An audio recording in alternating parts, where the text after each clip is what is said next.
चीन ने अपना खुद का आर्टिफिशियल सन बना लिया है और यह जो हमारी गैलेक्सी का नेचुरल सन है उससे यह 15 गुना ज्यादा पावरफुल है। चाइना के इस आर्टिफिशियल सन ने 160 degree million centigrade temperature hold करके रखा 20 सेकंड तक, और इसके अलावा 120 million degree centigrade temperature 101 second के लिए रोक कर रखा। अब आप कहोगे इसमें कौन सी बड़ी बात है, 20 सेकंड के लिए ही तो काम किया है इसने। दोस्तों ये बड़ी बात नहीं है, यह बहुत बड़ी बात है। अभी आपको थोड़ी देर में समझ आएगा और साथ में यह भी समझ आएगा कि इसका काम क्या है, इसको बनाया क्यों जा रहा है। East in short experiment advance super conducting tokamak, यह इस रिएक्टर का नाम है और इसी को आर्टिफिशियल सन बोलते हैं। इसके अलावा भी चाइना के पास में 2 और रिएक्टर है जिनके नाम आप यहाँ पर देख सकते हो, और यह दोनों के दोनों रिएक्टर भी वर्किंग कंडीशन में है। सबसे पहले हम यह समझते हैं कि यह आर्टिफिशियल सन बनाया क्यों जा रहा है। हमारी गैलेक्सी का जो नेचुरल सन है उसको कोई वरदान नहीं मिला हुआ है कि वह हमेशा वैसा का वैसा ही चमकता रहेगा जैसे हिंदी कहानियों में बताया जाता है। वहाँ पर असल में फ्यूल जलता है,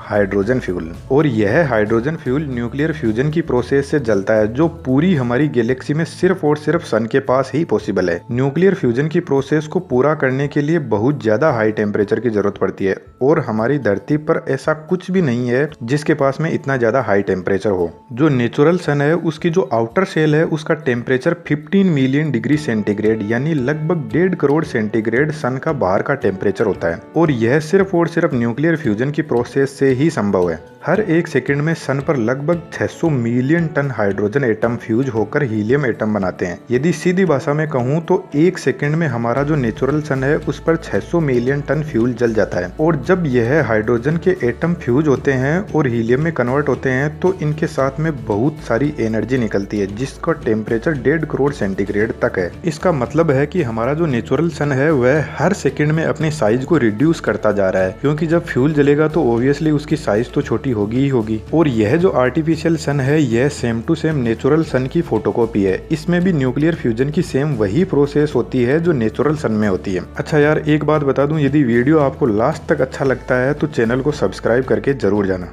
अब बात आती है कि इतना ज्यादा हाई टेम्परेचर हमारे नेचुरल सन से भी 10 गुना ज्यादा चाइना ने होल्ड कैसे करके रखा 20 सेकंड तक, क्योंकि यार आज तक सिर्फ और सिर्फ इंसान सूरज पर इसीलिए नहीं जा पाया है कि उसका टेम्परेचर इतना ज्यादा हाई है कि यदि उसके पास में यदि कोई आसपास में भी भटका तो उसकी बुर्जी बन जाएगी। आपको पता होगा हमारी धरती पर सबसे ज्यादा पावरफुल बॉम्ब कौन सा है? बिल्कुल न्यूक्लियर बॉम्ब ही सबसे ज्यादा पावरफुल है, जिसको एटम बम भी बोलते हैं। और वह न्यूक्लियर बॉम्ब पावरफुल इसलिए है क्योंकि उसके पास में इनफाइनाइट ऊर्जा का भंडार है। पर हमारा जो नेचुरल सन है उसका भी बाप है, उसके पास में इनफाइनाइट की भी इनफाइनाइट एनर्जी है। अब मैं आपको यह बता क्यों रहा हूँ बीच में न्यूक्लियर बॉम्ब कहाँ से आ गया? वह इसलिए क्योंकि न्यूक्लियर बॉम्ब और जो हमारा सन है उसका काम करने का तरीका लगभग सेम है, लेकिन एकदम उल्टा है। सन में जो प्रोसेस होती है उसका नाम है न्यूक्लियर फ्यूजन, और न्यूक्लियर बॉम्ब में जो प्रोसेस होती है उसका नाम है न्यूक्लियर फिजन। एकदम आसान भाषा में समझते हैं यह क्या है, क्योंकि आर्टिफिशियल सन का काम करने का तरीका बिल्कुल यहीं से निकला है। न्यूक्लियर फ्यूजन के अंदर क्या होता है कि एक बड़ा एटम होता है, वह 2 छोटे एटम के अंदर टूटता है, और जब वह 2 छोटे एटम के अंदर टूटता है तो उसके साथ में एनर्जी निकलती है, और वह 2 छोटे छोटे एटम आगे 2 4 में टूटते हैं,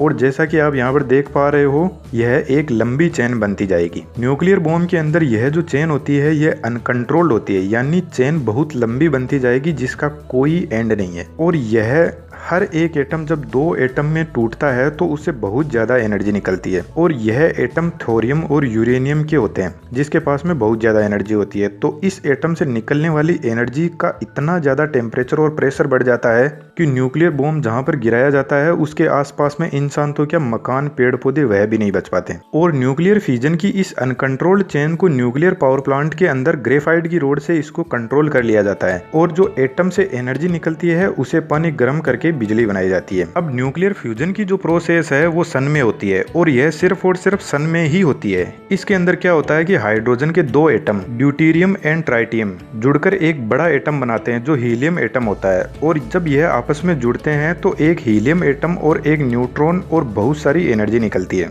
अब यह जो न्यूक्लियर फ्यूजन की प्रोसेस है ना, इसको पूरा करने के लिए बहुत ज्यादा हाई टेम्परेचर की जरूरत पड़ती है, क्योंकि हाइड्रोजन के एटम को एक साथ में फ्यूज करना बहुत ही मुश्किल काम है, और यह फ्यूज यूज सिर्फ और सिर्फ बहुत ज्यादा हाई टेम्परेचर पर ही हो पाते हैं और अभी तक यह इतना टेम्परेचर सिर्फ और सिर्फ सन के पास में ही अवेलेबल था। न्यूक्लियर फ्यूजन की प्रोसेस में इतनी एनर्जी निकलती है कि धरती के लिए यह इनफाइनाइट एनर्जी का स्रोत हो सकता है। जैसा आयरन मैन मूवी में दिखाया जाता है वह टेसराइट वाला सीन। जब धरती पर सब फ्यूल खत्म हो जाएंगे तो न्यूक्लियर फ्यूजन की प्रोसेस पूरी धरती पर एनर्जी का एक बहुत ही बड़ा सोर्स होगा जिसके पास में इनफाइनाइट एनर्जी होगी। अब बात यह आती है कि चाइना ने इतना ज्यादा हाई टेम्परेचर हमारी धरती पर कैसे मेंटेन कर लिया। हमारी धरती पर तो कोई ऐसी चीज ही नहीं है जो सन से भी 10 गुना ज्यादा टेम्परेचर को रोक सके और यही काम करने के लिए चाइना ने यह 3 रिएक्टर बनाए हैं जिसमें ईस्ट रिएक्टर ने यह कर दिखाया। इसमें ऐसा होता है कि रिएक्टर के अंदर स्ट्रॉन्ग मैग्नेटिक फील्ड को जनरेट किया जाता है और हाइड्रोजन के एटम को स्ट्रॉन्ग मैग्नेटिक फील्ड से कंप्रेस किया जाता है। यह स्ट्रॉन्ग मैग्नेटिक फील्ड इस हाइड्रोजन के एटम को इतना ज्यादा कंप्रेस करता है कि जिससे प्लाज्मा बनना शुरू हो जाए और इसका टेम्परेचर 150 मिलियन डिग्री सेंटीग्रेड तक पहुंच सकता है। इस प्रोसेस में हाइड्रोजन एटम को एक दूसरे के साथ में फ्यूज करना ही प्लाज्मा है और जब इन हाइड्रोजन एटम को प्लाज्मा स्टेट में रखा जाता है तो बहुत ज्यादा एनर्जी निकलती है इनसे। प्लाज्मा स्टेट में हाइड्रोजन एटम को रख पाना यार इसमें बहुत बड़ा खतरा है। यदि यह प्लाज्मा इस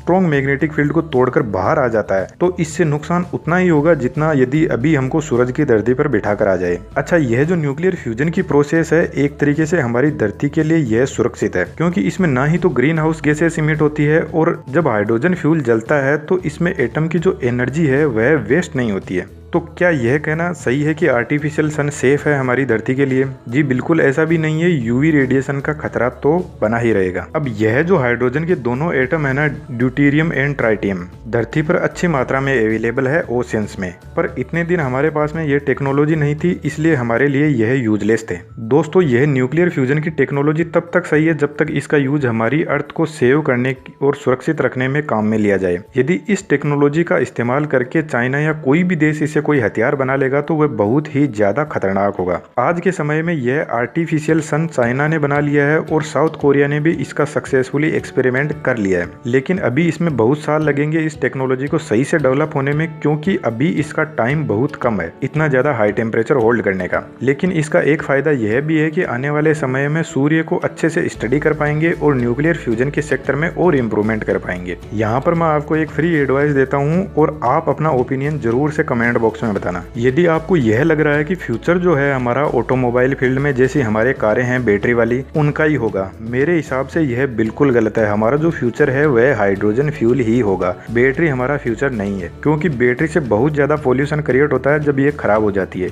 लेकिन हाइड्रोजन फ्यूल धरती पर अच्छे से अवेलेबल भी है और यह हमारा फ्यूचर होने वाला है। अगले 5-10 साल में आप देख लेना इन बैटरी वाली कारों का क्रेज धीरे धीरे खत्म होने लग जाएगा। अभी इस हाइड्रोजन फ्यूल के ऊपर काम चल रहा है और जहां तक मेरा ख्याल है कोई कंपनी है जिसने 1-2 कार बना भी दिया